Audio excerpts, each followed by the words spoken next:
Graça e paz, meus irmãos, bom dia.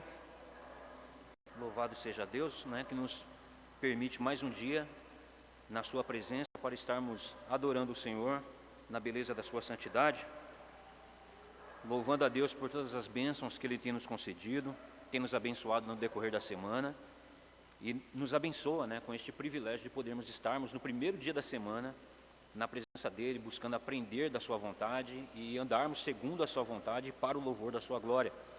Nós continuaremos a lição número 4 da revista, que trata do tema a respeito da questão do livre-arbítrio. A lição ela traz: Deus não brinca com fantoches, afinal, temos livre-arbítrio ou não? Livre-arbítrio ou não? E eu gostaria de estar iniciando essa lição com uma leitura da revista, da leitura diária, leitura bíblica diária que nós temos, que se encontra em João, capítulo 8, onde nós faremos a leitura dos versos 31 ao 36.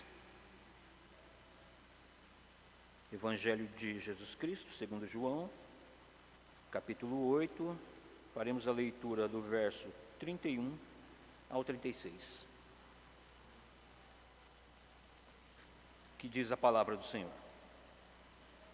Disse, pois, Jesus aos judeus que haviam crido nele: se vós permanecerdes na minha palavra, sois verdadeiramente meus discípulos, e conhecereis a verdade, e a verdade vos libertará.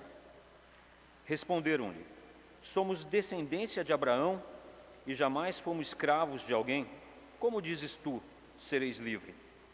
Replicou-lhes Jesus: em verdade vos digo, que todo o que comete pecado é escravo do pecado. O escravo não fica sempre na casa, o filho sim, para sempre. Se, pois, o filho vos libertar, verdadeiramente sereis livre. Vamos fazer um momento de oração, para que o Senhor nos ilumine no entendimento da sua palavra, da lição que estaremos aprendendo da parte do Senhor. Soberano e eterno Deus, maravilhoso Pai, damos graças, Senhor, pelas bênçãos que o Senhor tem concedido, pelos grandes livramentos que o Senhor tem nos dado, pelo privilégio de estarmos nesta manhã na Tua presença, ó Senhor, para adorá-lo na beleza da Sua santidade, em louvor da Sua glória. Nós pedimos, ó Deus, que o Senhor venha derramar as Suas bênçãos sobre a vida dos Teus servos, fortalecendo-os no Espírito, nos iluminando, Senhor, o entendimento, para que possamos compreender a Tua palavra, pelo poder do Teu Santo Espírito, e assim vivemos também segundo a Tua vontade, ó Deus, porque sabemos que em nós mesmos não há esta capacidade, senão a que é dada pelo poder do Teu Santo Espírito, para que possamos andar segundo a Tua vontade, ó Deus. Molda as nossas vidas, molda o nosso caráter, fortalece-nos, Senhor, abençoa a vida de toda a Tua igreja, ó Deus.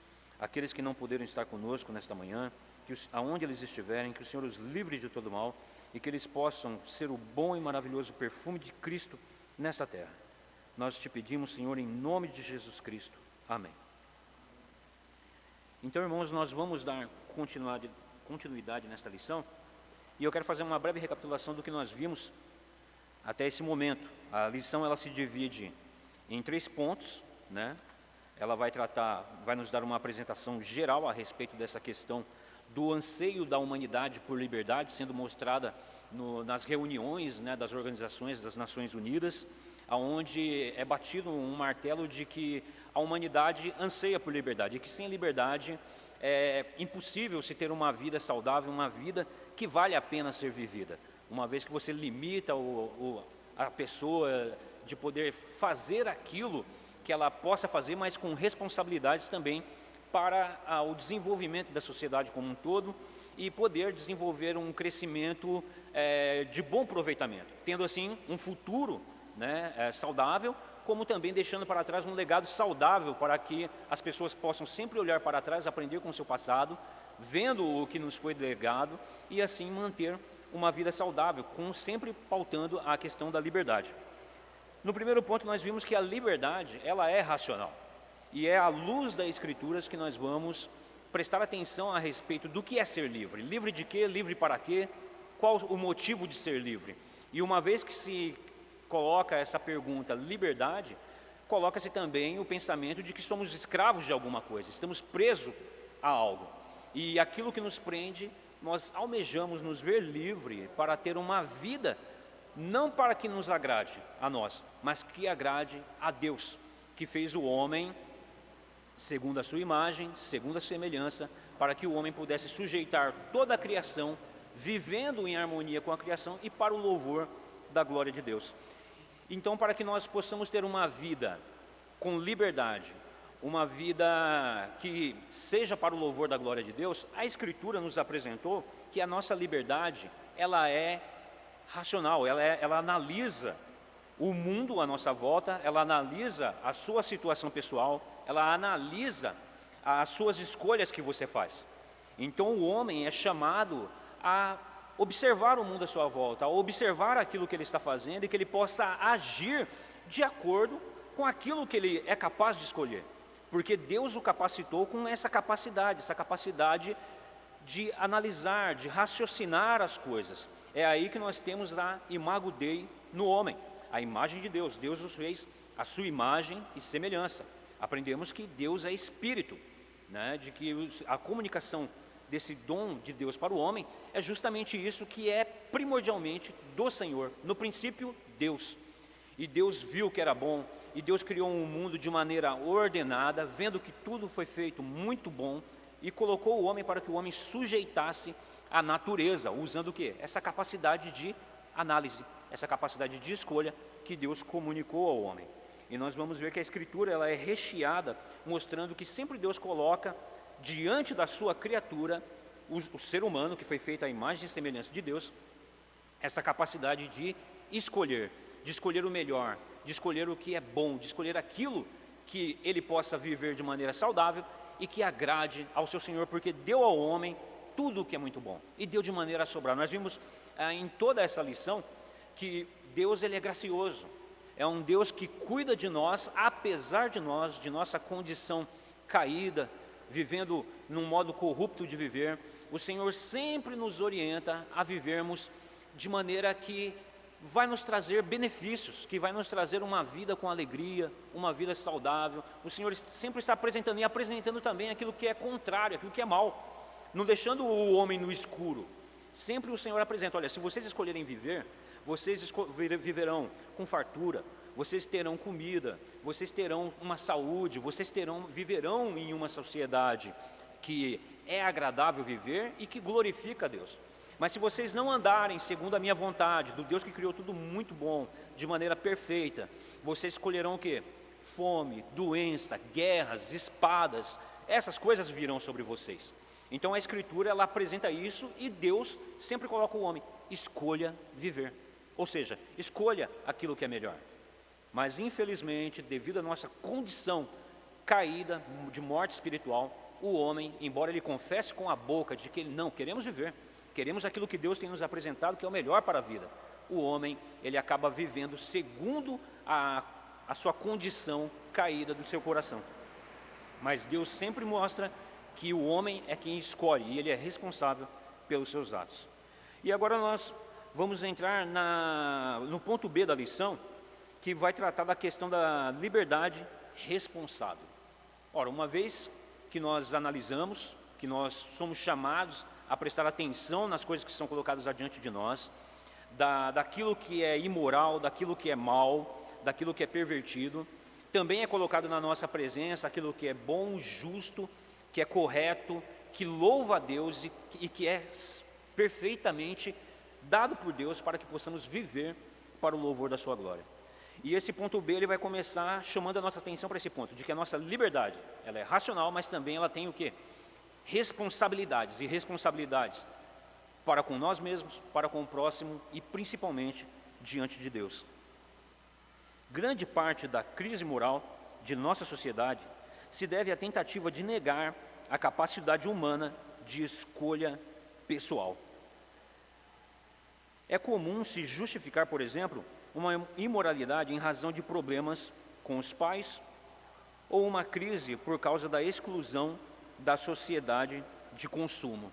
Então ela já no primeiro ponto, ela vai chamar a atenção para a vontade que o homem tem de sempre tirar o corpo fora, ele fugir à responsabilidade dos seus erros. Então ele vai fazer aquilo que nós vemos lá no Éden, que logo após Adão e Eva, ao pecarem, ao decaírem daquela condição de perfeição que o Senhor havia feito, eles se escondem da presença de Deus, eles já começam a omitir a responsabilidade do seu pecado, e quando questionados por Deus a respeito da situação em que eles se encontravam, nós vemos claramente na Escritura, um apontando para o outro. A mulher que tu me deu, a serpente, e isso se dá em todo o decorrer da sua geração caída. A humanidade, ela cresce, ela é gerada numa condição de morte espiritual, e uma vez que nós somos mortos espiritualmente, nós também temos uma distorção moral, porque Deus é moral, nos fez a sua imagem e semelhança. O homem, quando ele cai, ele deturpa essa imagem, mas não a perde totalmente. Ele mantém ainda, de maneira que ele ainda tem essa presença da pessoalidade de Deus na sua vida. Ele é capaz de analisar, ele é capaz de pensar. Nós vimos isso a respeito da questão da graça comum, onde nós vemos pessoas que não creem em Deus, são ateus, mas eles têm atitudes de moralidade que são plausíveis. Eles sabem muito bem que tiraram uma vida errada, eles sabem muito bem que roubar, furtar é pecado, é errado isso, ele coloca numa condição puramente moral, né? Mas isso não leva àquela compreensão real da verdadeira vida de moralidade que é espiritual segundo a vontade de Deus. Então, no decorrer de toda a humanidade ela vai procurar culpar sempre o meio em que ela vive, sempre colocar a culpa da sua condição moral no próximo. É onde nós temos o quê? A perversão.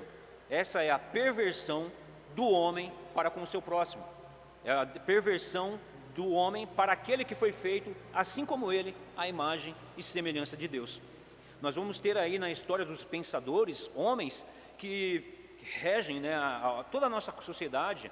Uma vez que as pessoas vivem à margem, sempre negando a responsabilidade, ela vai procurar meios de justificar essa forma de pensamento. Nós vimos que numa das lições vai um filósofo, né, um Epicuro, ele vai levantar questões questionando a soberania de Deus. E isso é abraçado por grande parte da humanidade como sendo de fato uma verdade absoluta. E isso vai fazer com que as pessoas tenham suas vidas pautadas nesse tipo de pensamento.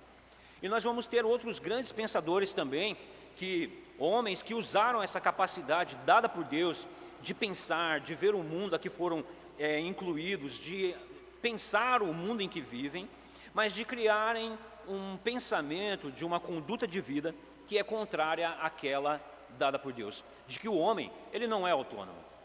O homem, ele é uma criatura de Deus, feita à imagem e semelhança de Deus, e ele vive num mundo criado por Deus, ordenado por Deus Todo-Poderoso, para que esse homem viva de maneira agradável para si mesmo, e nisso ele dá glória a Deus.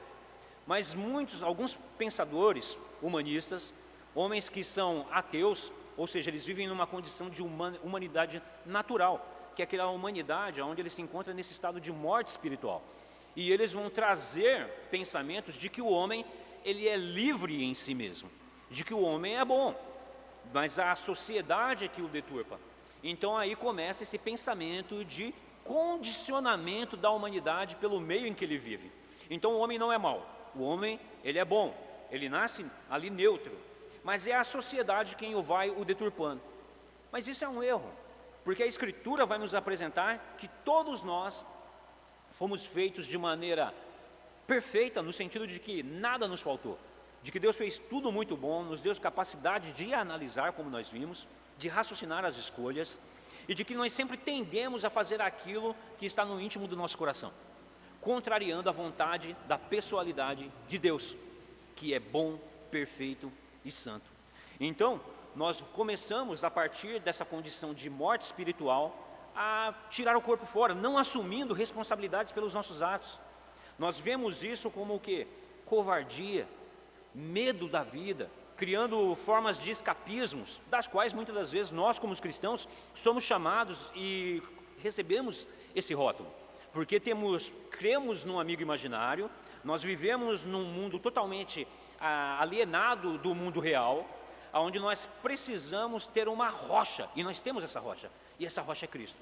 Mas a rocha que o mundo não compreende, nem pode compreender, porque essas coisas são discernidas espiritualmente, pelo poder do Evangelho, pelo poder do Espírito Santo, é de que esse mundo é de fato feito por Deus de maneira ordenada, mas não anula a nossa vontade. Nós já vimos isso, podemos analisar, pensar, e Deus nos dá sempre essa escolha. Mesmo depois de crendo em Cristo, salvos em Cristo Jesus, selados com o Santo Espírito da promessa, irmãos, somos constantemente tentados ao pecado. A própria Escritura vai dizer que se alguém é tentado, não é tentado por Deus, mas pelo coração corrupto. E o Espírito Santo de Deus é que nos leva a nos inclinarmos às coisas boas, perfeitas e santas que Deus nos coloca na nossa frente. E nos chama a responsabilidade de assumir o erro, de não fugir da realidade, de pecar e confessar o pecado. Aquele que confessa os seus pecados, abandona, ele deixa. E esse é revigorado, sabendo que não está em si a salvação, pela sua capacidade de análise, pela sua capacidade intelectual, mas do arrependimento para com Deus. É se arrepender, é se colocar na presença do Senhor e confessar os seus pecados. O irmão fez a pergunta no domingo passado, né, a respeito, mas e se Adão naquele momento ali, ele confessasse, quando o Senhor perguntou, quem te mostrou, por que fizeste isso? Mas cumpriu-se a palavra do Senhor, no dia em que dela comer, no dia em que desobedecesse a palavra do Senhor e comesse do fruto, mostrando claramente que a sua vontade não foi anulada, ele morreria, e ele morreu, e esse é o resultado da morte espiritual, é o homem negar a Deus, negar a sua palavra, negar a realidade, mas procurar meios de perverter a verdade, se justificando. Nós vemos que logo depois da queda, começa-se a colocar a culpa no próximo, no meio, que vive no próprio Deus. A condição caída, imoral, depravada, Deus não nos fez assim. Ele nos fez de maneira perfeita, nada lhes deixando faltar, num mundo ordenado, para que nós vivêssemos o quê? Para o louvor da glória de Deus. Então, esses pensamentos humanistas, eles entram no mundo pregando de que o homem é livre, mas com esse pensamento, o homem, ele é inclinado ao seu coração, ele vai fazer somente aquilo que é contrário à vontade de Deus, ou seja, ele não vai andar no mundo segundo aquilo que Deus o colocou para que ele vivesse, para que desse glória a Deus no seu viver, mas ele vai viver no mundo de maneira que ele traga glória para si mesmo. O que nós vamos ter a partir daí é uma sociedade confusa, uma sociedade perdida, uma sociedade que não assume a sua responsabilidade diante da realidade, mas começa a perverter a realidade e até mesmo se subordinar à criação, à criatura a qual o Senhor o colocou como sendo representante da sua imagem, da sua semelhança, para que ordenasse o mundo para o louvor da glória de Deus. Então o que nós temos nesse primeiro ponto da lição é o autor da lição chamando a atenção para isso, né, de que grande parte da crise moral da nossa sociedade se deve à tentativa de negar a capacidade humana de escolha pessoal. Deus nos deu capacidade de raciocínio intelectual, de analisar e de pensar. E é comum justificar, por exemplo, uma imoralidade em razão de problemas com os pais ou um crime por causa da exclusão da sociedade do consumo. O dogma da antropologia humanista de que somos meramente produto do nosso meio, ele está falando exatamente isso. Uma vez que nós nascemos livres, eles vão apresentar isso como sendo algo inquestionável. A palavra dogma é isso, é colocada como uma verdade absoluta, né? Então o dogma da antropologia humanista, aquela que tira Deus da equação, aquela que coloca o homem sendo autônomo, responsável pelos seus atos, e de fato ele é chamado a isso, a Escritura não nega isso, mas ele faz o quê? Ele coloca sendo senhor de si, e por consequência disso, a antropologia humanista, deixa eu pegar aqui, o dogma, né, da antropologia humanista, de que somos meramente produto do nosso meio, ou seja, da sociedade, tem transferido a responsabilidade dos atos individuais para a cultura. Nós vemos que o mandato cultural de Deus é, quando o Senhor fez a sua imagem e semelhança, sujeitai a terra, sujeite a terra. Você terá domínio sobre os animais, sejam as aves, os répteis, os peixes. Ou seja, o homem foi colocado para colocar no mundo sensível, no mundo criado à sua volta, aquela imagem e semelhança de Deus, de que fez tudo muito bom para que o homem vivesse de maneira ordenada neste mundo. Mas agora corrompido isso, O homem perverte a sociedade pelo seu próprio espírito e ele culpa o próprio indivíduo que está amarrado pelo pensamento da sociedade. Você percebe como isso é irônico? Ele se diz livre, ele diz que ele nasce livre, e quando ele começa a conviver em sociedade, ele começa a moldar o mundo à sua imagem e semelhança, que é a sua capacidade intelectual, a sua capacidade de escolha, a sua capacidade de moldar a realidade, e ele destrói essa realidade porque é totalmente contrária à vontade de Deus.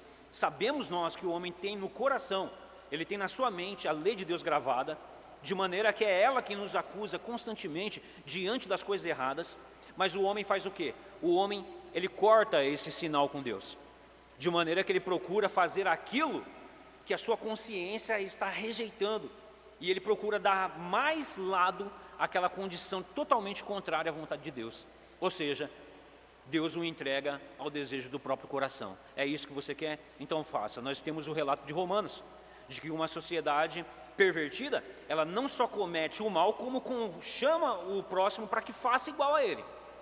Aí depois que está todo mundo perdido, depois que está todo mundo batendo um de cabeça com o outro, eles falam, não, a culpa é da sociedade, o homem nasce bom. Mas o que forma a sociedade? É justamente a liberdade desse humano, é justamente a junção dos pensamentos desse ser individual, Nós somos chamados ao arrependimento, a reconhecermos os nossos pecados, nós somos chamados a confrontarmos a realidade, de maneira o quê? Racional, de maneira moral e de maneira responsável. Olha o que você está fazendo, olha as atitudes que você anda tomando. É isso que o Espírito Santo de Deus faz conosco quando nós somos alcançados pela graça salvífica em Cristo Jesus, por meio da pregação do Evangelho, que é arrependei-vos. A palavra arrependimento pregada no Evangelho, ela confronta essa minha liberdade, ela confronta essa minha visão de realidade. Me arrepender do quê? O que eu tenho que me arrepender? Poxa, eu pago minhas contas, eu sou um ótimo pai de família, eu cumprimento o meu vizinho, eu dou bom dia para o porteiro, mas tudo isso voltado para quê? Para a minha glória, para que eu possa aparecer, que cresça eu e diminua ele, ou seja, na verdade que Deus saia da equação. Religião não, a vida somos nós, religião é antropologia humanista. Pode falar.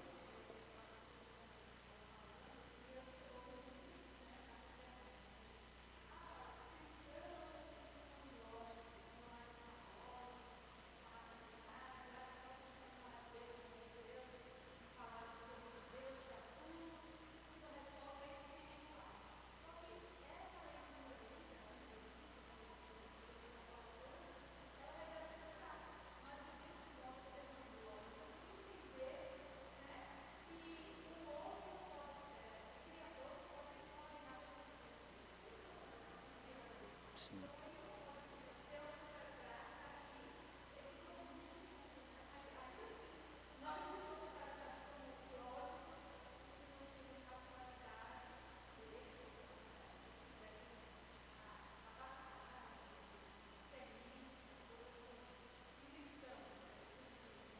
Verdade. Então, percebe, irmãos, como o mundo que nós deveríamos viver para a glória de Deus, a igreja se fechou, é onde que tem aquela ideia, né, de mosteiro, de retiro.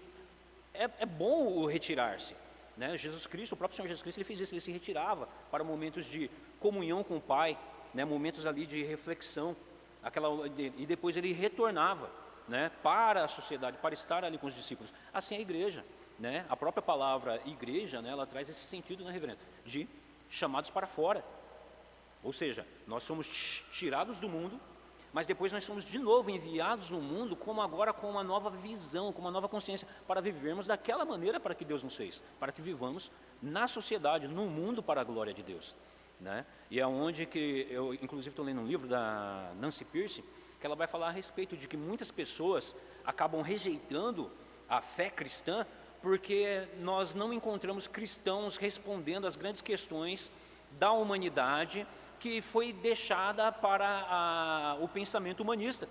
Eles trazem resposta e a igreja se cala, quando na verdade é a igreja que sabe responder a razão das coisas, o sentido das coisas, o princípio das coisas. É a igreja que tem esse papel, mas a igreja ela se fechou, ela de certa forma ela agiu exatamente desse modo que a Escritura vai confrontar, né? Mostrando que Deus nos fez para que vivamos nesse mundo, sujeitai a terra. Olha, vocês têm domínio, sobre essas coisas. O Senhor nos capacitou com esses dons, né? Com essa comunicação dos seus dons, para que nós vemos. Mas, infelizmente, a igreja, por negligenciar o ensino, e essa é a culpa dos sacerdotes, ou seja, dos mestres, que vão pastorear a igreja, a responsabilidade dada a eles, e também daqueles que ouvem. Nós vamos ver a Escritura sempre dizendo, né, que o Senhor, Ele dá o falso profeta, porque o coração das pessoas almejam isso, né? E tanto um como o outro serão consumidos à espada, porque rejeitam a verdade. Eles se fecham no mundinho, querem apenas o melhor de Deus, né? Mas não querem o Deus, né? Parece até clichê dizer isso, né? Não querem as bênçãos, mas não querem o Deus da bênção. Nós temos que buscar o Senhor, dele provém todas as bênçãos, dele provém todas as bênçãos. Então esse pensamento, né, da antropologia, o dogma da antropologia humanista, de que somos meramente produto do meio social, tem transferido a responsabilidade dos atos individuais para a cultura, como nós acabamos de analisar aqui. Ora, se eu nasço, né, eu nasci morto espiritualmente, aí junto um monte de morto, nós temos uma sepultura, aquela sepultura, aquele lugar de podridão começa a cheirar mal, aquilo começa a perceber-se que aquilo não é bom, aí começa a se colocar agora a culpa dos seus atos individuais no coletivo, quando na verdade o coletivo nada mais é do que uma resposta óbvia da unidade de cada um. Então é por isso que o Senhor nos chama para a luz no mundo e sal na terra, para vivermos de maneira adequada àquilo para o que o Senhor nos fez. É evidente, perdão, eu pulei aqui um ponto aqui, transferindo a responsabilidade dos atos individuais para a cultura, a história, a família, tornando todos vítimas da sociedade, ou ainda, afirma-se que somos produtos de milênios de evolução natural.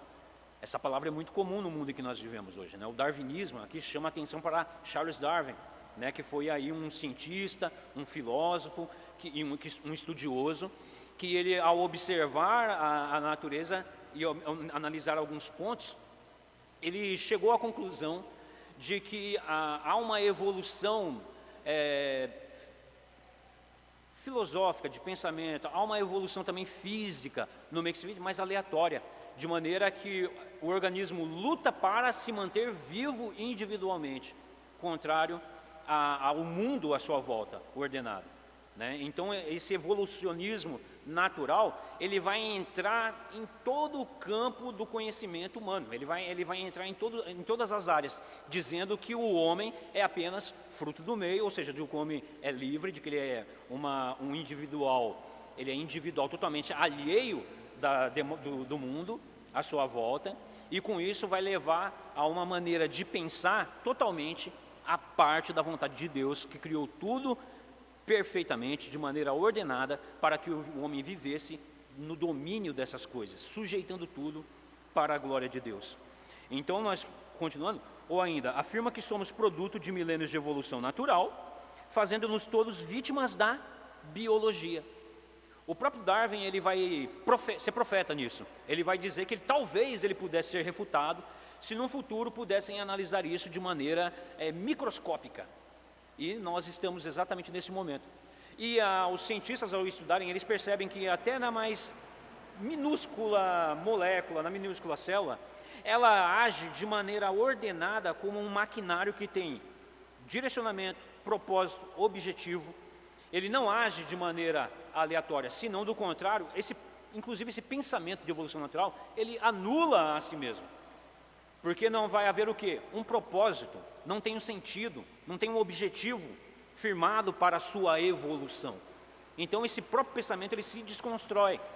Mas é exatamente o que a Escritura vai nos mostrar, de que o homem, dizendo-se sábio, ele se torna nulo no seu raciocínio. Ele se torna uma pessoa neutra, ele anula a si mesmo. Ele vive totalmente alheio ao mundo de maneira ordenada. Inclusive, ele se torna um pregador que não vive o que prega, porque ele ensina algo que ele não vive daquela maneira. Ele sabe que não é daquele jeito. Mas ele quer fazer o quê? Ele quer tirar esse dogma cristão, essa verdade absoluta de que há um Deus, um Criador, que criou tudo de maneira boa, perfeita e agradável, para que o homem viva de maneira livre, escolhendo, porque Deus o capacitou com capacidade de raciocínio, mas que ele também possa escolher de maneira responsável, para que ele não fique culpando as pessoas, o meio em que vive, os seus erros, pelos seus erros. É evidente que sofremos influência do meio e que vivemos conforme assimilamos valores e costumes socialmente sedimentados. Um pai criou seu filho com base no quê? Na sua imitação, de que o filho observe o pai e vive. Então nós sofremos o quê? Influência do meio em que vivemos, na família, né? A nossa maneira de agir. Às vezes nós fazemos uma visita na casa dos irmãos e nós percebemos que famílias têm isso. Uma família tem aquela conduta, outra família é totalmente diferente, né? Uma maneira, quero fazer aqui uma brincadeira, né? Uns gostam de comer muito macarrão, os outros numa família não gostam. É um exemplo, mas é uma influência que se tem, né? naquela família ali. Mas principalmente na questão moral, naquilo que chama a atenção para com a vida na realidade. Que influência os pais trazem sobre o filho?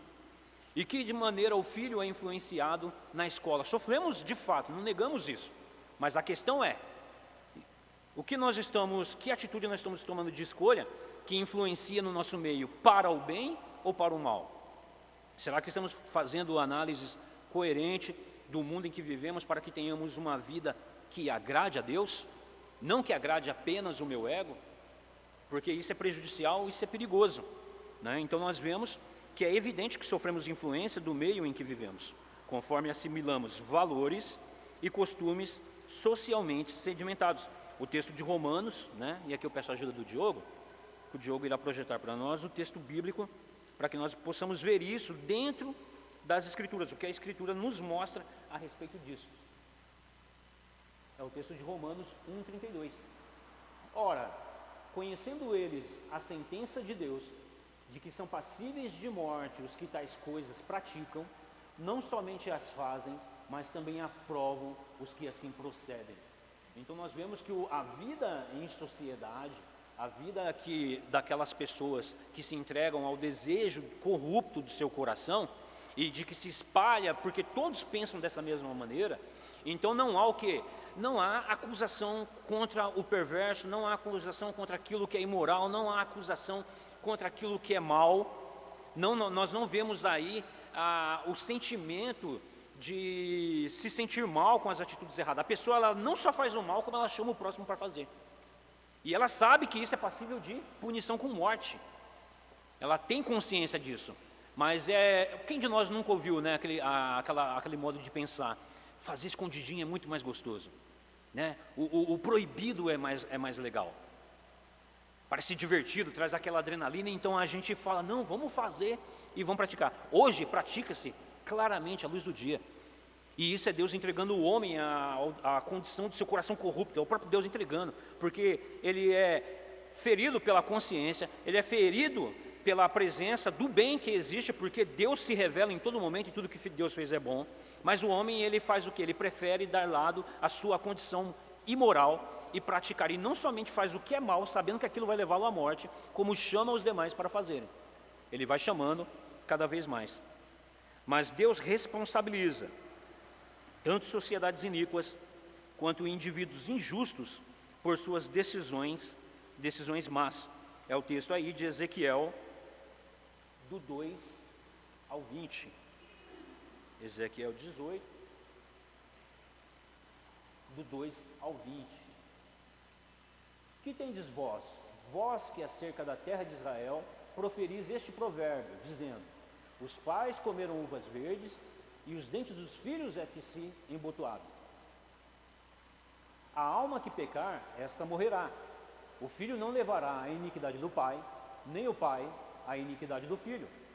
A justiça do justo ficará sobre ele, e a perversidade do perverso cairá sobre este.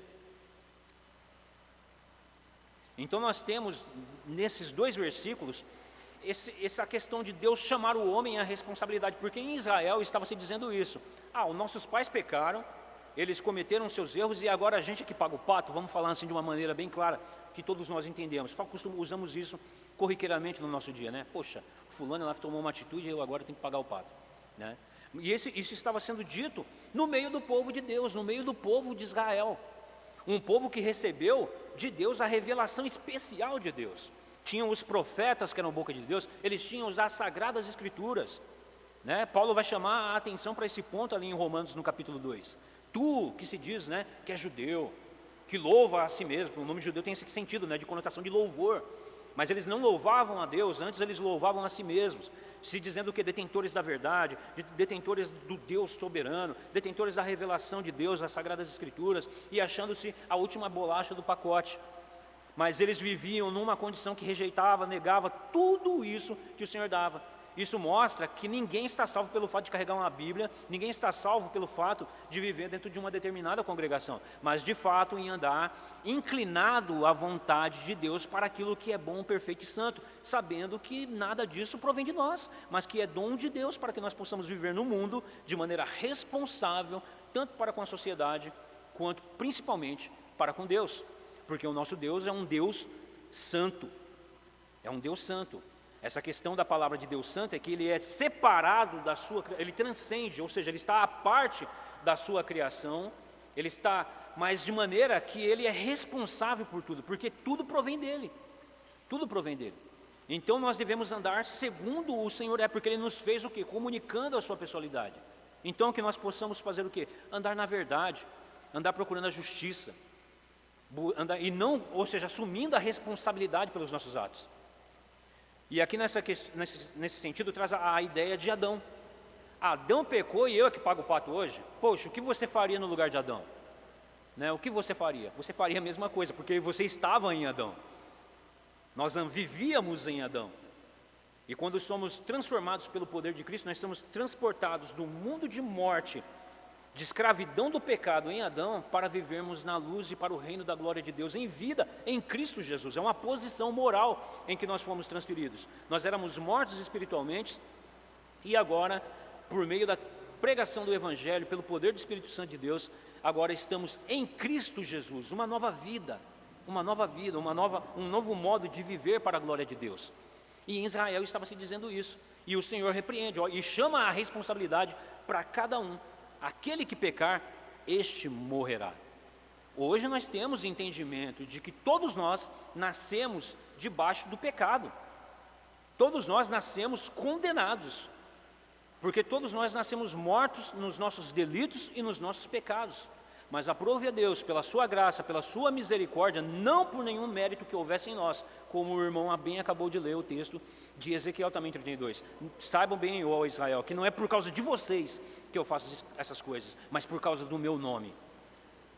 Porque muitas das vezes nós andamos levando o nome de Cristo, somos como cristãos, e andamos blasfemando o nome do Senhor pelas nossas atitudes, negando a soberania de Deus, negando esse Deus que é santo, vivendo de maneira totalmente contrária à vontade de Deus. Ou seja, nós estamos negando a realidade de que Deus é soberano e de que Ele nos chama a vivermos nesse mundo de maneira responsável, analisando, aquele que pecar, este morrerá. Sabemos que uma vez salvo, salvo para sempre. A justificação é um martelo batido. Foi Cristo que nos comprou com seu sangue, não nós, por nenhum mérito nosso. Pedro vai dizer isso, porque sabendo que fomos comprados pelo sangue imarcessível de Cristo, não por coisas corruptíveis como ouro, prata, mas pelo sangue de Cristo. A graça, a salvação é gratuita, mas ela não é barata, ela custou caro. Custou o sangue do Filho Santo de Deus para que nós andássemos nesse mundo de maneira ordenada, vivendo para o louvor da sua glória, ou seja, vivendo, aprovando as coisas excelentes que Deus fez, nos agradando disso, sentindo nojo do pecado, porque outrora nós chamávamos os outros para fazer, vamos fazer também, nós não tínhamos nojo. Hoje, só lembrar disso nos causa amargor no coração, pela maneira como nós vivíamos no mundo, e é o que o mundo não entende. O mundo olha para o crente e diz assim, pronto, feito, as pessoas me conhecem, eu continuo morando no mesmo bairro ali que todo mundo viu que o Douglas fazia, mas eles olham hoje e falam assim, vamos ver até onde vai essa máscara, vamos ver até onde vai esse disfarce, e pode acontecer, eu posso estar convictamente me enganando, será? Há um chamado de Deus no nosso coração, no nosso espírito que confirma, o Paulo vai dizer isso, porque aqueles que são de Deus, eles confirmam, o nosso espírito confirma com o Espírito Santo de que somos filhos de Deus. Como? Reconhecendo a soberania de Deus, a sua santidade, a perversidade do pecado, porque Deus não anula a nossa racionalidade. Pelo contrário, antes coloca todos tanto o homem nascido novamente, quanto o homem que está morto espiritualmente, diante da sua condição, da imagem de Deus, de poder fazer o quê? Analisar, de pensar, de ser chamado a raciocinar o mundo em que vive, não fugindo à realidade. Nós vamos ver muitas pessoas que são ateias, que não creem em Deus, mas que fazem isso, como nós acabamos de vimos na lição número 2, de eles conseguem fazer a análise do que é bom, do que é perfeito, de negar o mal, falar, olha, isso aí vai levar a nada, isso aí é totalmente inumano, irracional, foge da essência do homem, ou seja, tem conhecimento da verdade. E sabem de que isso é passível de morte, essas atitudes. Então todo homem é chamado à responsabilidade, né? Então, teorias que negam a capacidade humana da escolha pessoal devem ser rejeitadas, porque negam a doutrina bíblica da pessoalidade do ser humano, criado à imagem de um Deus pessoal. Aí nós vamos ter aí o texto do Salmo 8, versos 4 e 8, que vai chamar a atenção para esse ponto, da pessoalidade de um Deus pessoal criando um homem com capacidade semelhante, né? Deus, ele comunica essa pessoalidade para a sua criatura. Que é o homem que dele te lembres, e o filho do homem que o visites. Fizeste-o, no entanto, por um pouco menor do que Deus, e de glória e de honra o coroaste. Deste-lhe domínio sobre as obras da tua mão, e sob seus pés tudo lhe puseste. Ovelhas e bois, todos, e também os animais do campo, as aves do céu e os peixes do mar, e tudo o que percorre as sendas dos mares. Esse texto é o texto de Gênesis, é o Senhor, o mandato cultural. É o Senhor comunicando ao homem a sua pessoalidade e dizendo para o homem, olha, vivam de maneira que vocês deem glória a Deus por tudo o que Ele criou, porque colocou vocês diante do bom, do melhor.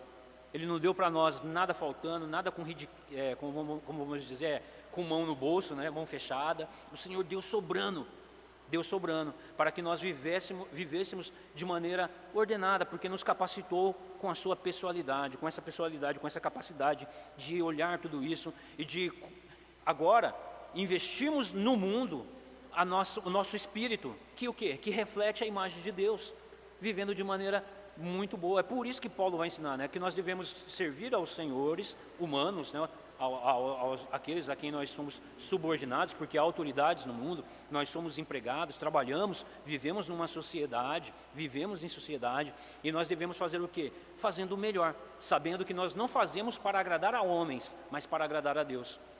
Que nem eu tenho um hobby que eu gosto de fazer cutelaria, né, fazer faca, essas coisas. Eu tenho um professor, e eu fiz um acabamento numa peça, e ficou meio grosseiro, e eu falei, não, mas tá bom, assim mesmo vai. Tomei uma bronca, e ele não é cristão. Ele falou, olha, você tem que dar valor no seu trabalho, porque o seu trabalho vai ser apresentado para aquela outra pessoa, aquele trabalho que ele vê reflete o seu íntimo.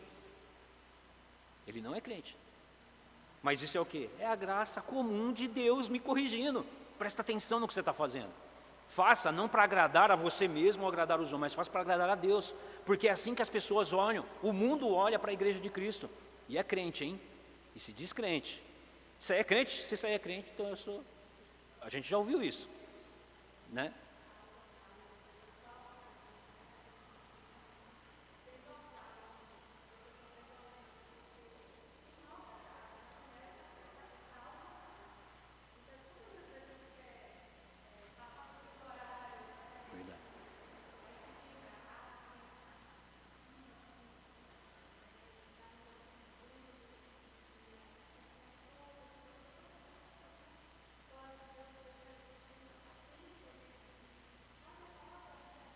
Verdade. Verdade.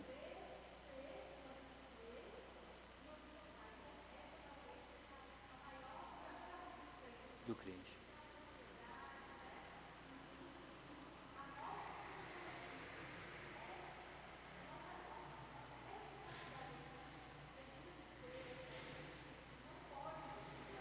Descansar.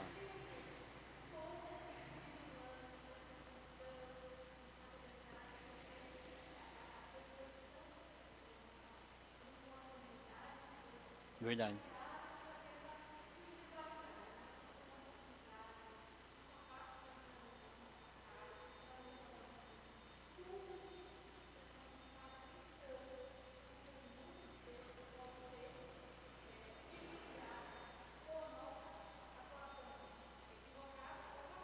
Exatamente. Verdade.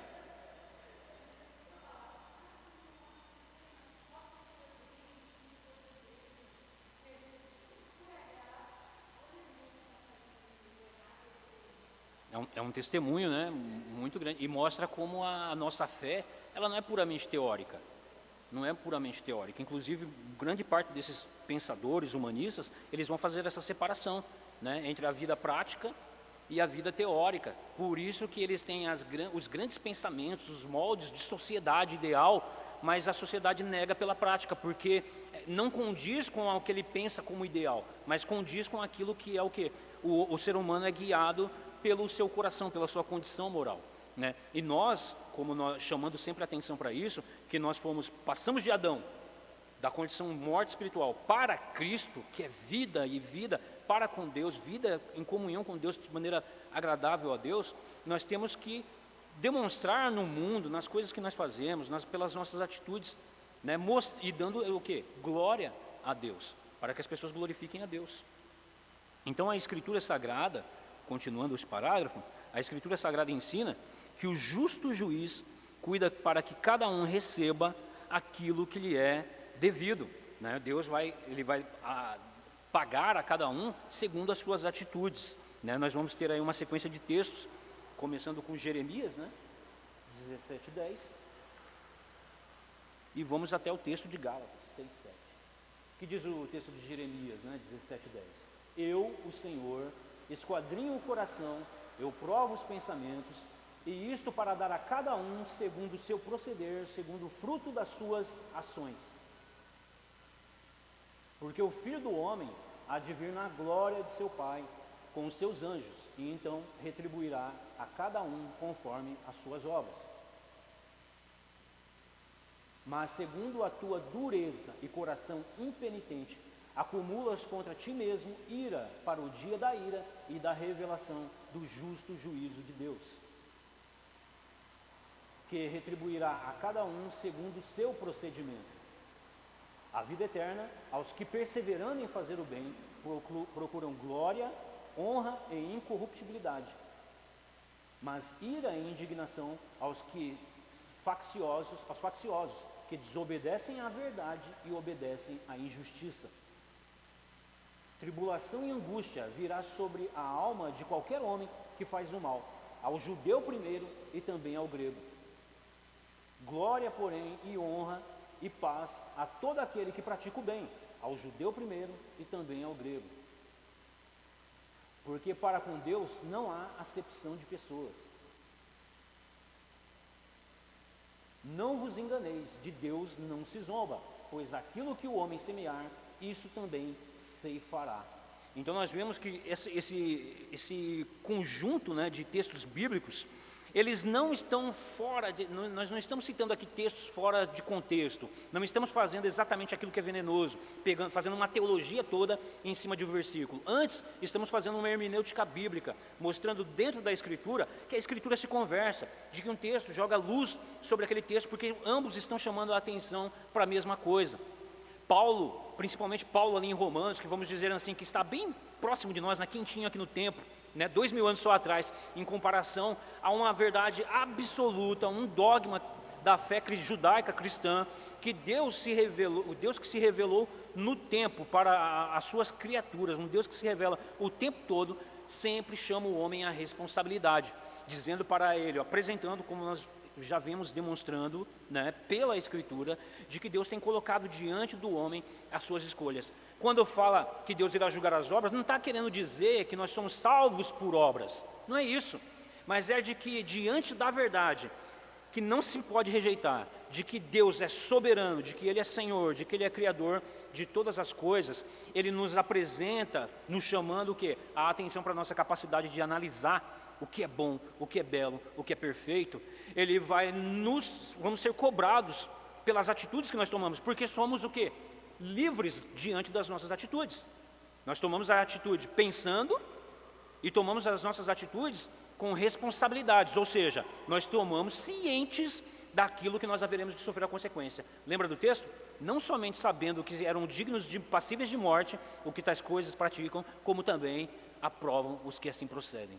Ou seja, você sabe muito bem o que você está fazendo. Você está rejeitando a sua consciência. Você sabe sim. Você sabe que está cometendo algo errado, mas você está fazendo o quê?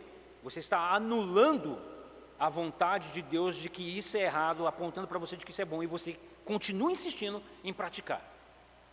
E depois você quer fazer o quê? Culpar a sociedade, quer culpar a família, quer culpar a escola, quer culpar a igreja, você quer culpar todo mundo, você quer tirar o corpo fora. E o Senhor vai te colocar diante do Senhor, né? Por isso que Davi vai dizer, contra ti somente pequei, de maneira que o Senhor será justo no seu falar, na maneira do que o Senhor julgar.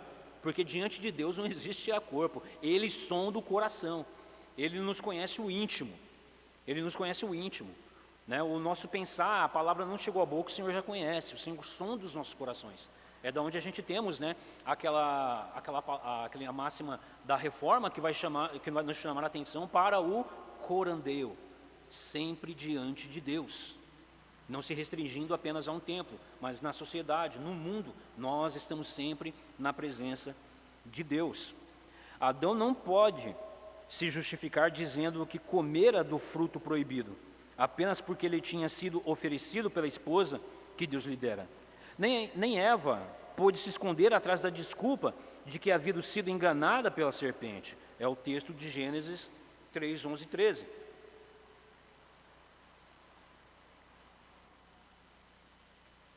Perguntou-lhe Deus, quem te fez saber que estavas nu? Comeste da árvore de que ordenei que não comesses? Então disse o homem, a mulher que me destes por esposa, ela me deu da árvore e eu comi. Disse o Senhor Deus à mulher, que é isso que fizeste? Respondeu a mulher, a serpente me enganou e eu comi. Então nós vemos aí a consequência da morte espiritual, a consequência da queda. É o homem fugindo à sua responsabilidade, porque foi colocado diante dele exercer aquilo que Deus lhe havia comunicado, capacidade de raciocínio, capacidade do que? De responsabilidade. E depois desse ato de queda, dessa condição de queda, o homem agora ele começa a tirar o corpo fora e colocar culpa no meio em que ele vive, nas pessoas, né, no seu próximo, pervertendo, né, a realidade de que Deus fez o homem para que ele vivesse de maneira a sujeitar toda a criação para a glória de Deus. Cada um recebeu o justo julgamento conforme suas escolhas. É o texto de Gênesis, né, 3, 16 ao 19. E a mulher disse, multiplicarei sobremodo os sofrimentos da tua gravidez. Em meio de dores darás à luz filhos. O teu desejo será para o teu marido, e ele te governará. E a Adão disse, visto que atendestes a voz da tua mulher, e comeste da árvore que te ordenara não comestes, maldita é a terra por tua causa, em fadigas obterás dela o sustento durante os dias da sua vida. Ela produzirá também cardos e abrolhos, e tu comerás a erva do campo. No suor do rosto comerás o teu pão, até que tornes a terra, pois dela foste formado, porque tu és pó e ao pó tornarás. Então, diante da atitude do homem, que preferiu dar ouvidos à perversão da verdade, à distorção da verdade de que Deus fez tudo muito bom para que o homem vivesse nesse mundo para o louvor da sua glória, de maneira ordenada, analisando as coisas boas e perfeitas, o homem optou por ouvir a voz estranha à voz de Deus. Não que o homem fosse uma marionete, porque a Escritura deixa isso bem claro, né? Temos que ser honestos intelectualmente, ou seja, na capacidade de analisar o texto e vermos que a Escritura não mostra isso, que Deus tem as suas criaturas como marionetes forçadas a fazer a sua vontade. Antes, coloca o homem diante de uma atitude de responsabilidade, porque foi dito a Adão, porque certamente, do dia que dela comer, certamente morrerás. É onde que nós voltamos lá atrás, na lição, onde aprendemos, né, a respeito do pacto das obras, de que o homem não precisava de um intermediador, porque não havia pecado. Mas agora, depois de morto, o homem precisa, e esse intermediário nos é apresentado no texto de Gênesis, quando o homem tenta se justificar as suas atitudes, tirando o corpo fora, fazendo para si vestimentas de folhas. E o Senhor diz, não, vocês não podem agora se justificar diante de mim com subterfúgios, procurando meios de querer se justificar agora. Vocês estão mortos espiritualmente, e é apenas Deus, pela sua graça, pela sua misericórdia, em amor, derramando o sangue de um justo, o sangue de um santo, para nos justificar, nos trazendo de novo a vida. E vida agora em Cristo, para que nós possamos andar diante do Senhor, sabendo que somos responsáveis. Não é tirando o corpo fora, não. É chamando a atenção para nós mesmos, como indivíduos que ainda vivem inseridos numa sociedade, sabendo que, se pecarmos, seremos corrigidos como filhos. Porque todo aquele que o Senhor tem como filho, Ele corrige com vara, para que ele se arrependa e volte ao Senhor. Mas se somos deixados no mundo, se você acha que você pecando, praticando o que é errado, e você não é cobrado pela palavra de Deus, você não é exortado pela palavra de Deus, você não é corrigido pelo Espírito Santo de Deus no seu íntimo, e você acha que é porque você não está pecando, bom, se eu não estou sendo corrigido, Deus não está pecando. Talvez é porque você não seja filho. Então é onde que nós devemos fazer o quê? Analisar o nosso chamado. Pedro vai nos ensinar isso. Confirmai a vossa eleição. Pensem na vida de vocês. A Escritura está aí para nos apresentar, porque nós somos incapazes de sabermos o que é errado, porque para nós o errado é correto, numa condição adâmica caída. Para nós aplaudir o erro, aplaudir a imoralidade, perverter a verdade, isso é o correto. É isso que o mundo está fazendo hoje e apontando como correto. Mas se somos filhos de Deus, eleitos pela vontade de Deus, não por obras nossas, selados com o Santo Espírito da promessa, que é o penhor da nossa salvação, para o louvor da glória de Deus, nós andamos segundo a vontade de Deus, porque somos confrontados com a verdade absoluta, dogmática, inquestionável, de que o Senhor é soberano, e de que e que fez um mundo bom, perfeito, para que andássemos nele, para o louvor da glória de Deus. Então, justamente por sermos pessoas, somos responsáveis por nossas escolhas e ações, mesmo quando atacados pelas forças espirituais do mal. É o texto que encerra esse ponto B da lição, que é o texto de Efésios 6:12. Porque a nossa luta não é contra o sangue e a carne, e sim contra os principados e potestades, contra os dominadores desse mundo tenebroso, contra as forças espirituais do mal nas regiões celestiais. Esse texto ele não está ensinando que a culpa é do diabo, tudo que acontece é do diabo. Antes está chamando a nossa atenção para a responsabilidade pessoal de que cada pessoa tem, e de que nós somos guiados pelo Espírito Santo de Deus para discernirmos os espíritos, conhecendo a voz de Deus e a voz do inimigo, não culpando Satanás por essas coisas, porque nós somos chamados à responsabilidade de que nós somos seres criados à imagem e semelhança de Deus, caímos pela nossa própria vontade, foi nós que escolhemos aquilo, como nós? Não foi Adão, não. A Escritura chama a atenção que foi nós. Fomos nós em Adão que escolhemos perverter a vontade de Deus, e agora condenados pelo inferno por nossa própria escolha, o Senhor, em demonstração de graça abundante, de amor, apesar de nós, nos salvou por meio do lavar regenerador do sangue do seu Filho. Então nós somos chamados a essa consciência, e de que a nossa luta não é contra pessoas, nos chamando à consciência de que ore pelaquela pessoa que está ainda vivendo na escuridão, na morte espiritual, porque nós vivemos de igual maneira. E de que ela, apesar dela agir daquela forma, ainda sofre influência dos espíritos malignos, das potestades de Satanás, dos poderes das trevas, que atuam agora nos filhos da desobediência. Então nós devemos andar o quê? Nos voltando sempre ao Senhor, em oração, clamando a misericórdia e a ajuda do Senhor, para que nós possamos ter uma vida que raciocina, uma vida que pensa, uma vida que analisa, uma vida que sabe fazer separação do santo e do profano. Não é fazendo uma separação de um mundo totalmente à parte de Deus, onde você tem apenas religião aqui dentro da igreja e lá fora é mundo secular, eu vou viver de acordo com o mundo secular. Não, isso não existe. Isso não existe. Nós vivemos num mundo que foi feito por um Deus soberano e que nós devemos viver nesse mundo para a glória de Deus. Amém, irmãos? Deus abençoe os irmãos.